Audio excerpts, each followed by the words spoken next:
Bueno, en esta ocasión vamos a hablar acerca del examen ocular y tonometría. Soy la doctora Díaz, soy residente de primer año del Hospital Rodolfo Robles Valverde en la ciudad de Guatemala.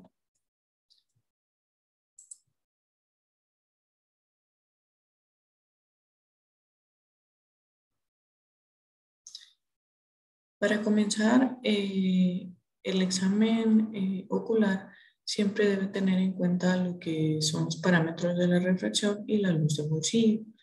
Se debe evaluarle a los pacientes su agudeza visual con la mejor corrección, incluyendo lo que es la agudeza visual lejana, la agudeza visual cercana y su campo visual. En cuanto a los párpados y conjuntiva, siempre se debe evaluar la presencia de alergias, posiciones palpebrales. Y en cuanto a las pupilas, pues el tamaño, defectos pupilares aferentes relativos o heterocromías, que pueden ser signos premonitorios de glaucoma. En cuanto al el examen de la lámpara de hendidura, es muy importante la posición de los puntos lagrimales, puesto que los pacientes con glaucoma generalmente se van a quejar de epífora. Eh, También en esta se deben tener en cuenta enfermedades conjuntivales y la transiluminación del iris. En cuanto a la inyección conjuntival palpebral o formación de folículos, este es más que todo por los efectos adversos que pueden presentar ciertos medicamentos como los agonistas adrenérgicos. En este caso, la epinefrina, apraclonidina y brimonidina. En el fornix inferior es necesario siempre evaluar la presencia de lo que es el simpléfano, que es un crecimiento fibrovascular anómalo, en el que se encuentra la unión de la conjuntiva palpebral y la conjuntiva eh, vulvar. También se debe tener en cuenta lo que es la enfermedad de tipo pemfigoide. Y en cuanto a la movilidad de la conjuntiva superior, este es más que todo evaluar la presencia de lo que es una cirugía filtrante. También se debe tener en cuenta lo que es la evaluación de los vasos epiesclerales, en el que hay un aumento de la presión venosa epiescleral. Estos generalmente se van a presentar prominentes y dilatadas y con una prueba de fenilefrina en em, la que se realiza al 2,5%, se le coloca lo que es la instalación de la prueba de fenilefrina y pues estos deberían de observarse con mayor dilatación o mayor calibre. En cuanto a las venas de Asher, son las venas acuosas, referidas también como los conductos colectores externos. Son canales claros a 1 milímetro del limbo que llevan el humor acuoso a la superficie del ojo y estos pues se van a unir a las venas epiesclerales. En cuanto al examen ocular de la córnea, siempre se debe de evaluar la córnea en todas sus capas. Primero, en cuanto a lo que es el epitelio, evaluando lo que son el edema corneal y precipitados queráticos, ¿verdad? Descartando la posibilidad de que haya una descompensación corneal. En cuanto a lo que es el estroma, siempre se debe de evaluar lo que es el grosor corneal, lo que es la presencia de vasos fantasmas, una queratitis intersticial antigua, y en cuanto a lo que es el endotelio, pues una distrofia endotelial de Fuchs, distrofia polimorfa posterior, sinequias anteriores periféricas. Estas patologías pues siempre van a estar ligadas a lo que es al desarrollo de un glaucoma, ¿verdad? Es muy importante también evaluar lo que es el pigmento endotelial, puesto que la dispersión pigmentaria produce lo que es la liberación de estos pigmentos hacia lo que es el ángulo de la cámara, ocasionando lo que es la liberación de estas proteínas y obstruyendo lo que es el paso del flujo del humor acuoso. También siempre es muy necesario lo que es la pseudoexfoliación, la presencia de quistes o inflamación previa, que puede ser después de un parto o puede ir acompañado de lo que es la distrofia de Fuchs. Entonces, también es muy importante en este caso, pues aquí es donde se ve la presencia de lo que son los precipitados queráticos en la córnea que se ven por retroiluminación en un ángulo oblicuo, ¿verdad? Y en este caso, pues aquí observamos lo que son ya los vasos fantasmas en la córnea que se ven muy prominentes, ¿verdad? También es muy necesario evaluar lo que es la profundidad de la cámara anterior. Este pues tiene tanto una profundidad axial como una periférica. La axial se mide en los números de grosores corneales entre lo que es la superficie posterior de la córnea y la superficie anterior del cristalino. Y en cuanto a lo que es la profundidad periférica, es el número de grosores corneales entre lo que es la periferia posterior de la córnea y la superficie del iris periférico. Siempre se debe de hacer lo que es el método de Van Herix. La técnica se lleva a cabo con la lámpara de hendidura y consiste en iluminar de forma directa el limbo esclerocorneal mientras el sistema de iluminación y observación forman un ángulo de 60 grados. La prueba pues se puede hacer desde el lado nasal o desde el lado temporal, siendo este último el más utilizado, ¿verdad? En cuanto a las dimensiones de la cámara anterior, va a tener en la periferia va a tener menor o igual a un cuarto del grosor corneal. Este pues es sospechoso de lo que es el ángulo estrecho o también un ángulo ocluible, a lo que denominamos eh, a este tipo de ángulo. También tenemos una dimensión axial que va a ser menor o igual a 3 grosores corneales, que puede ser sugestivo de ángulo estrecho. Después de realizar lo que es la profundidad periférica, esta suele aumentar de un cuarto a un medio de grosor corneal. La axial generalmente no va a cambiar.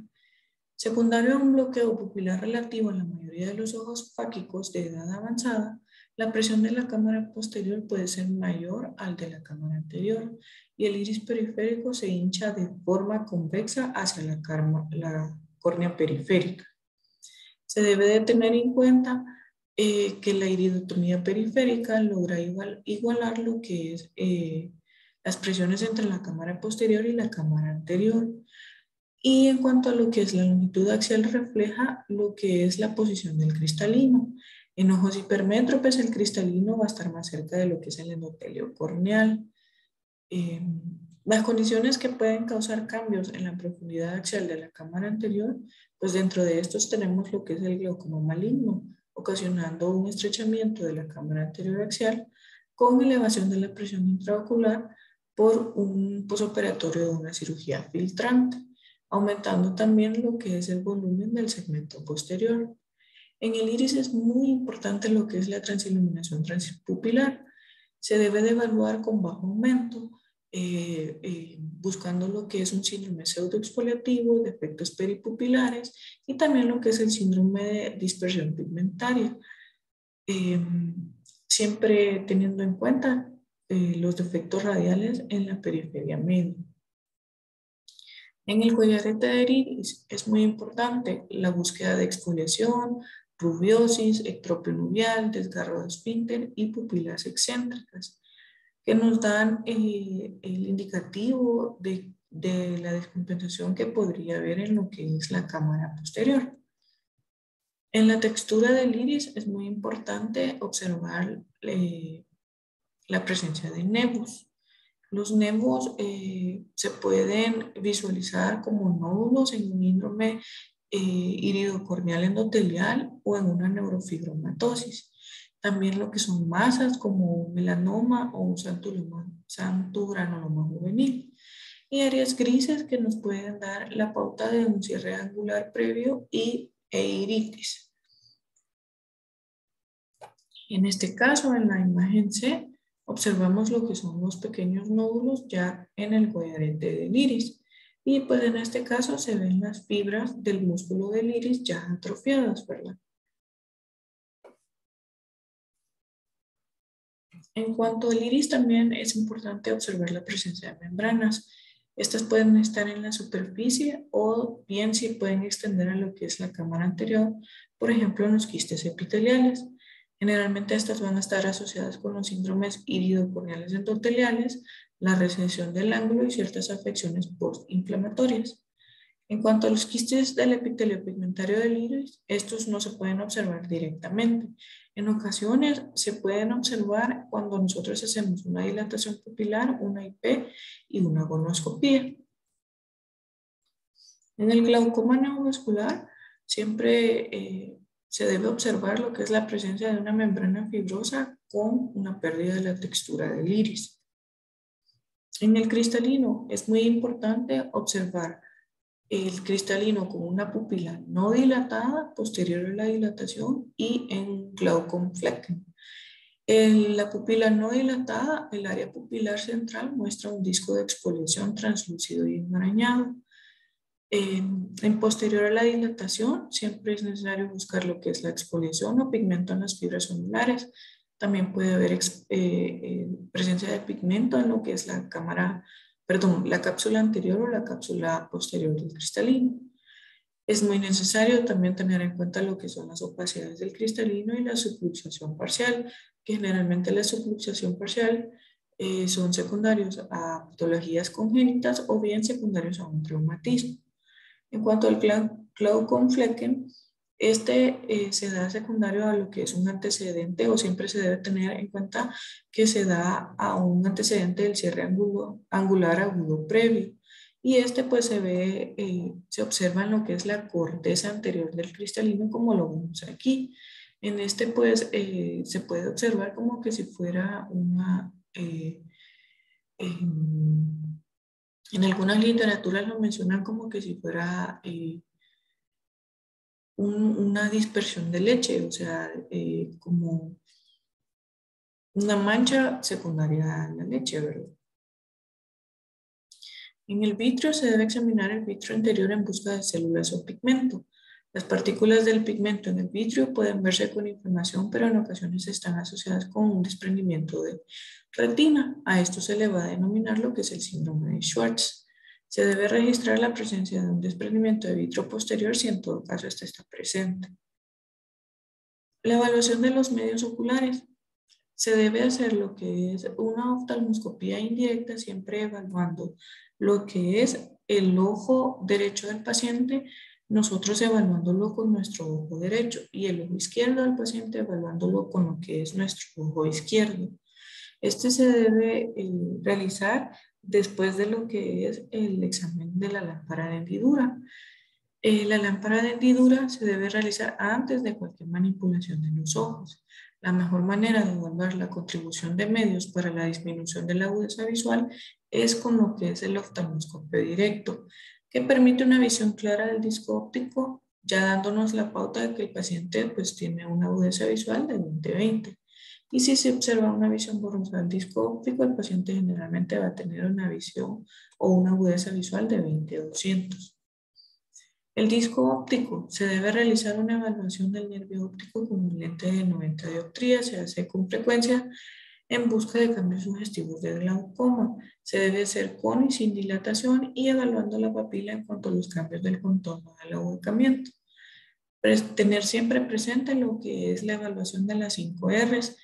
En primer lugar, observando lo que es el anillo escleral, identificando lo que son los límites del disco óptico y su tamaño. También identificando lo que es el tamaño del rim, examinando también lo que es la capa de fibras nerviosas de la retina, la región peripapilar de atrofia y también observando lo que es hemorragias tanto retinianas como del disco. Entrando a lo que es la parte de la tonometría. La tonometría posee una clasificación en el que se va a dividir por tonómetros de indentación, de aplanación y tonómetros sin contacto. El de indentación, la forma de deformación es un cono truncado. El que comúnmente conocemos pues es el tonómetro de Schotz. En el de aplanación, la forma de deformación es un aplanamiento simple. En este caso, el prototipo es el tonómetro de Goldman. Y pues el tonómetro sin contacto usa una bocanada de aire para lo que es la deformación de la córnea. Como su nombre lo dice, pues este no tiene contacto con lo que es el globo ocular. El tonómetro de aplanación de Goldman fue introducido en lo que es el año 1954. Hace referencia a lo que es la tonometría clínica y es el gold estándar para tomar la presión intraocular. Se basa en la relación física que se aplica al extremo plano de un pistón en reposo.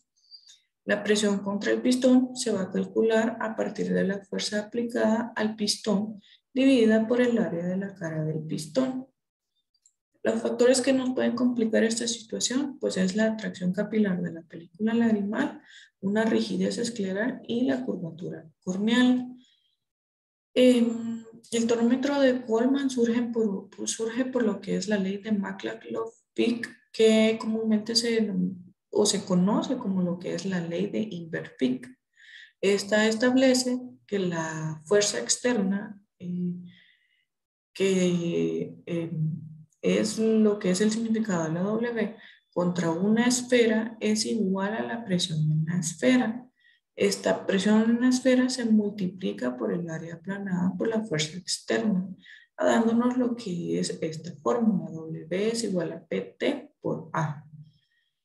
Se debe tener en cuenta que las esferas, para que se valide lo que es esta ley, las esferas deben ser perfectamente esféricas, deben estar secas, deben estar perfectamente flexibles y deben ser infinitamente delgadas.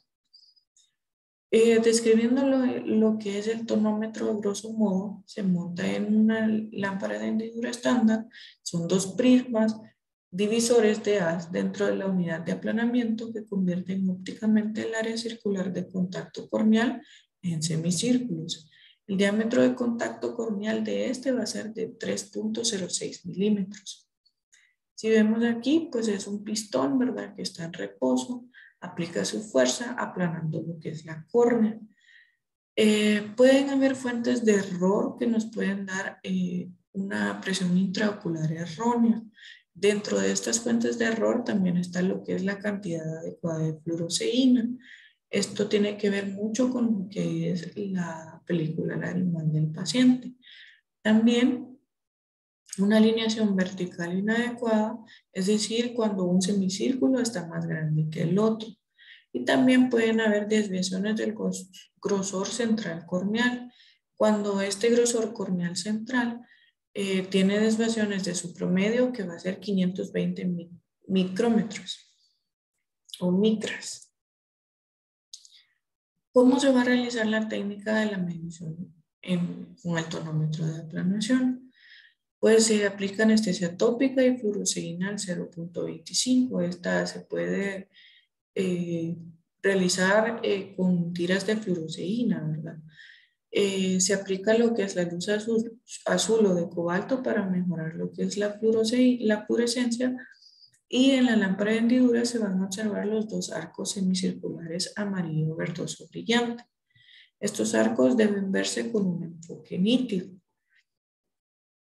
Se gira el tambor para variar la fuerza aplicada en la córnea. El tambor, si bien vemos, pues tiene ahí sus marcaciones de 0 a 7. Estas numeraciones representan lo que son los gramos de fuerza aplicados sobre la córnea, y pues estos se van a representar en lo que son milímetros de mercurio. Cada gramo de fuerza que se aplica a lo que es la córnea, pues representa lo que es 10 milímetros de mercurio, es decir, un gramo de fuerza va a representar 10 milímetros de mercurio. Se gira el tambor, pues variando la fuerza aplicada a la córnea. Se alinean los arcos orilla interna del superior con la orilla interna del inferior. El número del tambor es los gramos de fuerza aplicados y es equivalente a 1 milímetro de mercurio, es igual a 10 milímetros de mercurio. Se realiza primero en el ojo derecho y luego en el izquierdo. Se repiten las mediciones hasta tener valores constantes. Usualmente se pueden hacer hasta 3 mediciones. Si hay diferencia mayor de 1 milímetro de mercurio entre estas medidas, pues se puede realizar más. La interpretación. Aquí vemos los dos semicírculos que van a estar teñidos con fluoresceína y pues van a resaltar con el azul de cobalto, ¿verdad? En este caso, pues los semicírculos tienen que estar delgados y tienen que hacer contacto entre los dos. Si bien vemos cuando el grosor de estos semicírculos está aumentado, quiere decir que hay una alteración en la película lagrimal y se debe secar la punta del tonómetro de Goldman y secar los restos de lágrimas que el paciente puede tener. Se deben tener en cuenta estos parámetros. Una presión mayor o igual a 22 puede ser un posible glaucoma u ojo anormal. Cuando una presión intraocular es de 21 milímetros de mercurio, quiere decir que es limítrofe. Y cuando una presión intraocular es de 18 a 20 milímetros de mercurio, en una medición a una hora del día no se debe descartar un glaucoma con estas mediciones. La presión intraocular generalmente va a fluctuar durante el día. Generalmente la presión intraocular va a ser mayor durante la mañana y antes del mediodía que tarde en la noche o temprano en la noche. Las variaciones de estas presiones intraoculares van a ser entre 4 y 8 milímetros de mercurio. Hablando acerca de lo que es otro tonómetro de aplanación, como lo que es el tonómetro de Perkins, este es una adaptación portátil de lo que es el tonómetro de Goldman de tipo resorte. Particularmente es útil para medir la presión intraocular en niños pequeños. Va a ser muy útil para medir presiones intraoculares en personas que contienen la respiración, en individuos obesos, en mujeres de pechos extremadamente grandes, pacientes con cuellos apretados y también con pacientes que pueden presentar gran ansiedad en lo que es la revisión de la lámpara de hendidura. Recientemente pues,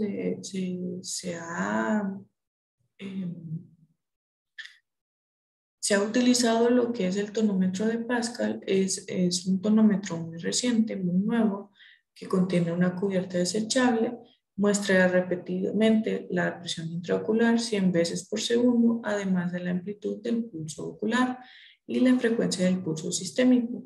Este pues se va a montar en lo que es una lámpara de hendidura.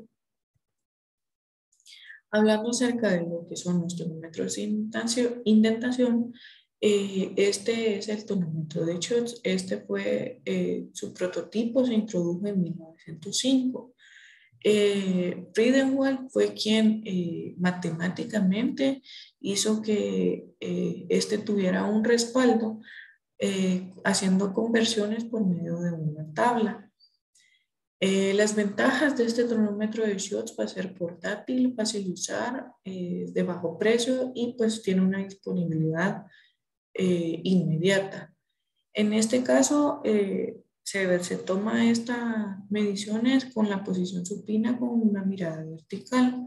Se coloca pues previamente anestesia tópica, el tonómetro descansa sobre la córnea del paciente. La escala muestra la profundidad a la cual ocurre la indentación sobre el ojo. La presión intraocular normal en la mayoría de los pacientes en ambos ojos va a ser de 5 a 8 en la escala y sospechoso de glaucoma va a ser cuando sea 4 o menos. Las presiones limítrofes o de ojos miopes siempre se debe corroborar con un tonómetro de Goldman. Tenemos ahora los tonómetros sin contacto. Estos miden el tiempo o la fuerza de la bocanada de aire que se requiere para crear una cantidad estándar de deformación corneal. Este fue introducido por Grollman en 1972 y no se debe confundir con los neumotonómetros.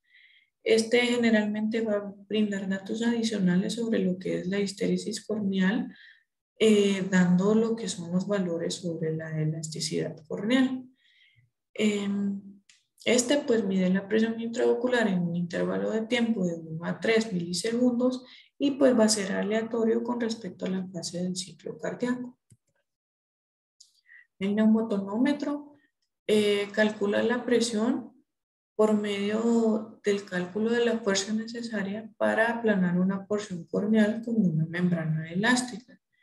Es útil y confiable en córneas irregulares. Es capaz de medir en la esclera adyacente al limbo y puede sobreestimar la presión intraocular en ojos con presión baja y subestimar la presión intraocular en ojos con presión alta. Para concluir esta presentación, voy a presentar acerca de 3 casos clínicos sobre un síndrome endotelial iridocorneal que tiene que ver más que todo sobre la evaluación del examen ocular, ¿verdad? Hablando de lo que es, en resumen, el síndrome endotelial iridocorneal, son un grupo de patologías poco frecuentes caracterizadas por una proliferación anómala de células endoteliales con complicaciones como el glaucoma y el edema corneal. El objetivo de este caso clínico pues, es repasar lo que es la descripción de 3 casos clínicos. El caso clínico número 1 es una atrofia progresiva esencial del iris. Es una mujer de 46 años que acudió para el estudio de la pupila irregular y visión borrosa intermitente en el ojo izquierdo, sin antecedentes personales ni familiares. La mejor agudeza visual corregida va a ser de 20-25 en el ojo derecho y 20-160 en el ojo izquierdo. La biomicroscopía del ojo izquierdo destacaba una córnea transparente con imagen en cobre martillado a nivel del endotelio y una pupila corectópica con regiones de atrofia de iris que permitían visualizar el cristalino. La presión era entre 14 y 17 y en la gonoscopía se apreciaron sinequias anteriores que estaban periféricas y de base ancha en la zona opuesta a la atrofia del estroma iridiano. La fundoscopía fue normal.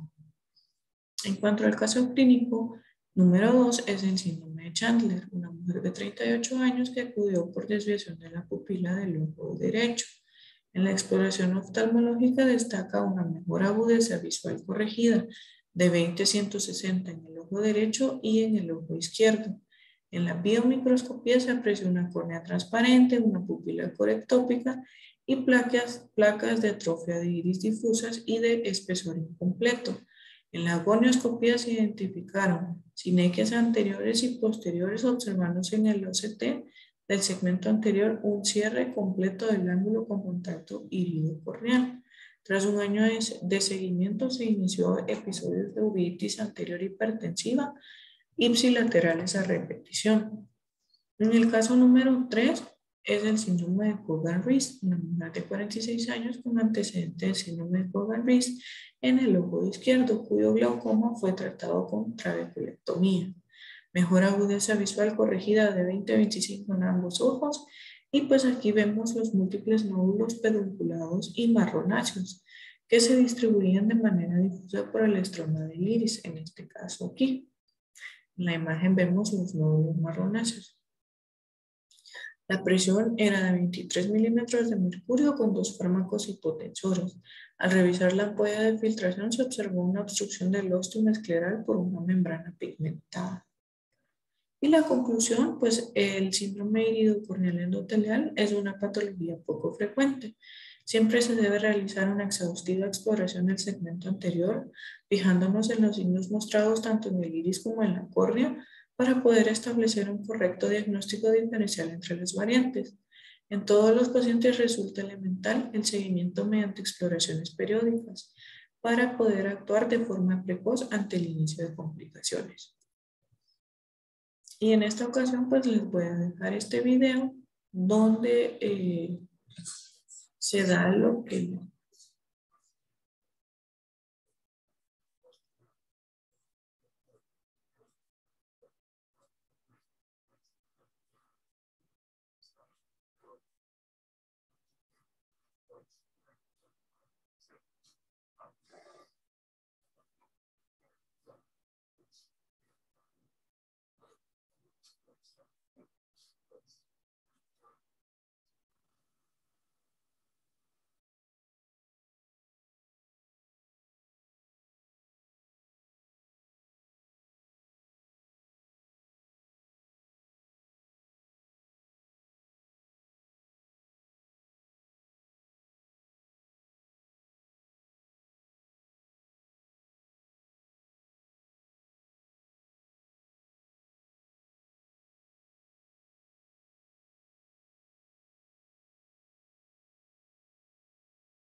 Bueno, y ya pues con esto me despido. Espero que haya sido de mucha ayuda la presentación del día de hoy y muchas gracias por su atención. Esto es todo.